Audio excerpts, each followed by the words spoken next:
essa audiência. Não vai ser um debate, vai ser um massacre. Ao ajustar sua mensagem para o cronômetro e para os protocolos do debate eleitoral televisivo, não vai sobrar realmente nada para o Flávio, só os chavões de sempre, que a base dele, muito maior que a nossa, já repete. O MBL está, em relação ao governo Bolsonaro, simples e categoricamente do lado da verdade. Pois o governo do pai desse cara foi uma bosta, ele realmente traiu as pautas pelas quais foi eleito, o país não superou nada e ele, Flávio, é um cara menor. Quando isso for falado com todas as letras, a partir da voz de um candidato, e no caso do Renan, com ainda a carga das questões pessoais que foram muito sérias, pois o bolsonarismo tentou prendê-lo e destruir o movimento que ele fundou. É isso que eu imagino, um massacre e uma vingança justa. Isto eu acho que vai acontecer no debate e eu vou fazer aqui uma previsão. Eu sei que eu não acerto como o Bisoto acerta, mas eu vou fazer a minha previsão. Eu acho que vai rolar algum debate entre Flávio Bolsonaro e Renan Santos. Pelo menos um debate. A razão principal para eu acreditar que vai rolar é a seguinte. Primeiro, eu acho que o Renan vai se consolidar no terceiro lugar. Então, quando começar propriamente a campanha, o Renan já vai estar consolidado no terceiro lugar, com folga em relação a todos os demais candidatos. Não acredito que essas candidaturas que estão sendo colocadas aí, elas vão se manter. Acho que com a saída dos outros candidatos, o voto vai migrar para o Renan. Não vai migrar inteiramente para o Renan, não é todo o voto que vai migrar para ele, mas parte desse voto vai migrar para ele. Então eu acho sinceramente que quando começar a campanha ele já vai estar consolidado no terceiro lugar. E uma das coisas mais importantes para a gente observar em relação a essa tendência é ver se nas outras pesquisas, porque a pesquisa da Atlas já mostra uma consolidação.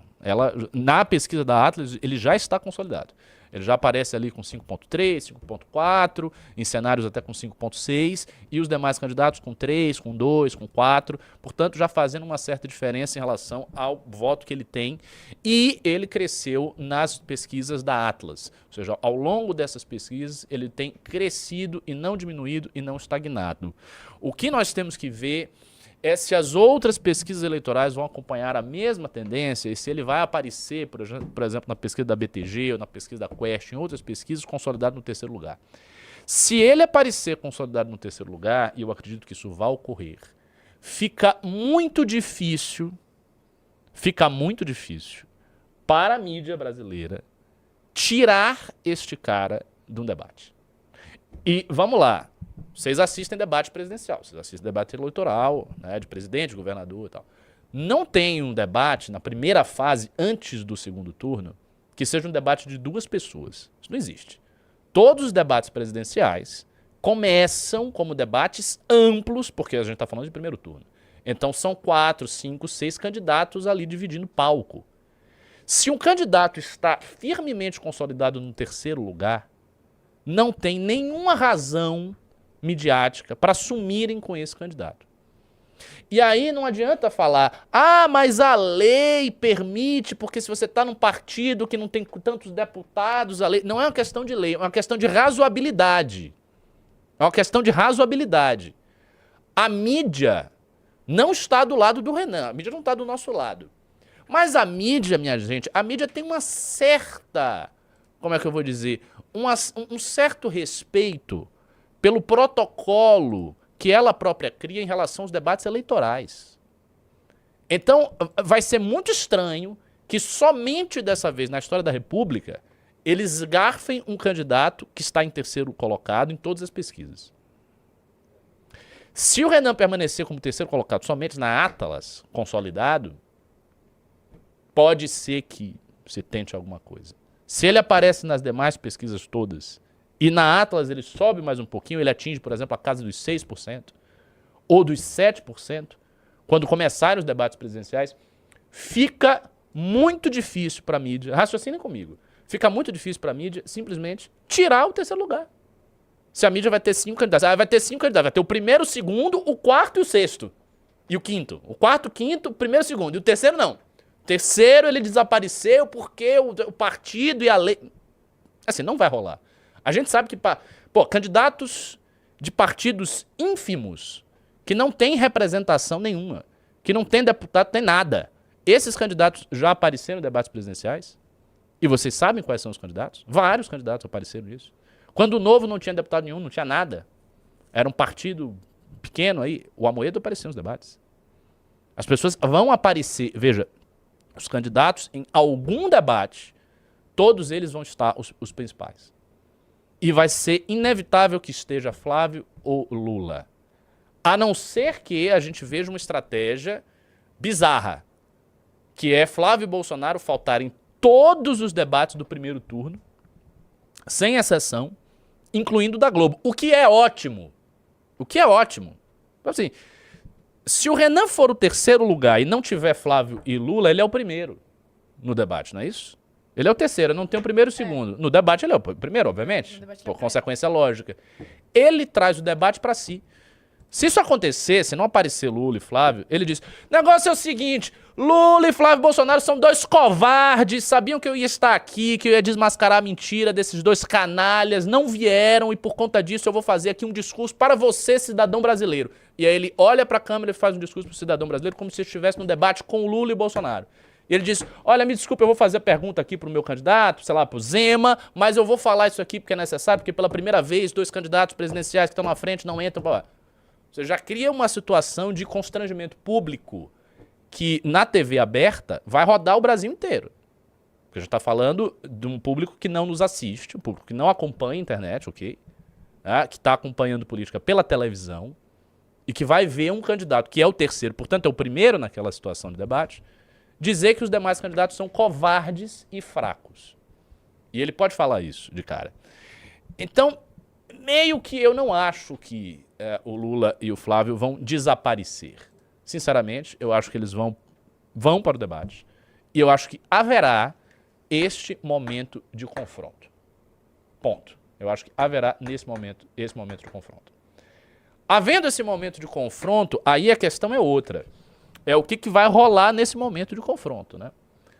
Eu acho que o que vai rolar é uma exposição de todas as mazelas, as mentiras, as traições, a corrupção, de tudo que não presta no governo Bolsonaro e que vai estar ali sendo colocado desde um ponto de vista de alguém de direita.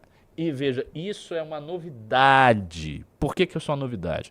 Outros candidatos de direita já apareceram nas eleições desde 2018. Mas todos os candidatos de direita que apareceram desde 2018 sempre fizeram tabelinha com Bolsonaro. Padre Quemo fazia tabelinha com Bolsonaro. Luiz Felipe Dávila fez tabelinha com Bolsonaro. Todo mundo fez tabelinha com Bolsonaro. O próprio Amoedo não desceu o sarrafo. Não teve ninguém que fez isso. Até porque em 2018 Bolsonaro nem era o fracasso que foi. Ele era uma promessa, era uma coisa que podia ser ou não ser. Então a realidade é o seguinte, não houve até hoje ninguém num debate presidencial que tenha confrontado Jair Bolsonaro ou o filho do Jair Bolsonaro, que nada mais é do que um preposto do pai, e colocado o dedo na cara dessa pessoa e falado aquilo que milhões de brasileiros acreditam que é o caso, que o governo Bolsonaro traiu as pautas da direita, que o governo Bolsonaro foi um engodo, que o governo Bolsonaro foi uma mentira. Então chegar numa TV aberta e falar isso no meio do debate, apontando na cara do filho e dizendo, olha, o teu pai, ele pode estar preso por essa e essa razão, e isso é injusto, e eu concordo que... Mas ele foi um péssimo presidente, porque aconteceu isso, e você traiu e destruiu... Cara, você ir num flow de discurso de 2 minutos, 3 minutos, 1 minuto e meio, massacrando as mentiras do bolsonarismo, isso é muito poderoso. Volto a dizer, ninguém nunca ouviu isso na TV aberta. E o nosso alcance do MBL é um alcance limitado. Por maior que seja o nosso alcance é grande. Nós temos porta-vozes aí grandes. O Renan agora já bateu 1 milhão. Não sei nem se ele passou 1.100.000. Já chegou a 1.100.000? Mas em breve vai chegar, se não chegou a 1.100.000. Mas bateu 1 milhão outro dia. A gente tem, mas é um alcance que é limitado. Não é comparado à TV. A TV alcança públicos que nosso discurso nunca vai alcançar sem a TV. Então, quando a gente estiver na TV e falar isso aí, este será um momento de vingança. E mais, eu não acredito, sinceramente, já chegou a 1.100.000, já estão dizendo que chegou a 1.100.000. Eu não acredito, sinceramente, que Flávio terá muito a dizer contra o MBL. Porque, vamos lá, vamos pensar. As coisas que Flávio fala contra o MBL, ele já fala desde sempre para uma base gigante, que é a base do bolsonarismo. Ele vai usar o cogumelo, igual ele falou agora. É o cogumelo, qualquer coisa desse tipo, cogumelo, vocês não são a verdadeira direita, vocês estiveram contra os patriotas, vocês não pediram... Não, pedir impeachment do Alexandre de Moraes ele não vai falar, né? Que ele é um covardão, né? Isso aí ele não vai falar. Ele não vai falar nada que seja contra o Centrão, mas ele vai falar esses chavões. Ou vai tentar desqualificar o Renan, talvez com esse negócio de cogumelo, pegando um pouco, né, de um eleitorado meio ignorante, meio chucro, que acha que tudo é drogas, mas isso sinceramente, isso é fraco. Isso é fraco. Porque existem notícias muito sérias sobre questão de droga, milícia, que envolvem a família Bolsonaro. E que serão levantadas caso, ó, já tô passando aqui pra cá, 2 baianos na live agora, rapaz, a gente tá tomando MBL, hein? Tomando MBL. Pelo amor de Deus. E aí, tudo bem? Como é que tá? Tudo bom. Tudo em paz, tudo em ordem. Então, isso vai acontecer. Flávio Bolsonaro não vai ter nada para falar. O que ele for falar vai ser chavão e a gente vai ver um momento de vingança. Eu acredito do fundo do coração que eu vou testemunhar isso e todos vocês que estão me assistindo vão testemunhar também. E aí, Orlando? E aí, como é que está? Tudo em ordem. Pra onde a gente vai seguir agora? Eu não percebi muito bem qual era o assunto, era sobre o comentário do Flávio? Eu disse o seguinte, cara, eu acho que vai ter o debate eleitoral entre os candidatos. Pra mim, é quase inevitável que tenha esse debate. Porque, sinceramente, eu não vejo tendo vários debates e um cara que está consolidado no terceiro lugar seja lançado para fora desses debates. Acho isso uma coisa inverossímil e improvável. Então, acho que vai ter o debate. E acho que no debate vai se ouvir um acorde, digamos assim, uma melodia de vingança, como raras vezes se ouviu na história da República Brasileira. Em geral, os debates presidenciais, mesmo quando eles são acalorados, eles ainda eles são acalorados, mas há um certo limite para essa quentura. Acho que no caso da fala do Renan com o Bolsonaro, o que vai aparecer na voz dele é a vingança dos milhões de brasileiros que tiveram a sua causa de direita traído pelo Bolsonaro. Isso aconteceu e isso era um momento histórico porque vai ser a primeira vez que alguém de direita vai falar isso. Todos os ataques que Bolsonaro sofreu em grande repercussão, na repercussão midiática maior, né, na televisão, fundamentalmente, que apareceram na televisão, são ataques que sempre vieram desde uma perspectiva de esquerda. Era a Globo atacando o Bolsonaro, centro-esquerda, era a própria esquerda atacando, era o Lula confrontando o Bolsonaro no debate, era o Haddad confrontando o Bolsonaro no debate. Ou seja, sempre foi a esquerda que falou contra o bolsonarismo. Por quê? Porque as figuras de direita, todas elas eram figuras submissas ao Bolsonaro. Então todas elas estavam de alguma maneira ali jogando junto e nunca de fato confrontaram o bolsonarismo.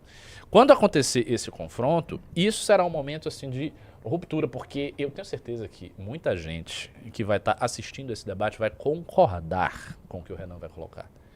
E esse é o maior medo dos bolsonaristas. O medo deles é que a gente possa ser ouvido. Quando a gente é ouvido, o castelo de cartas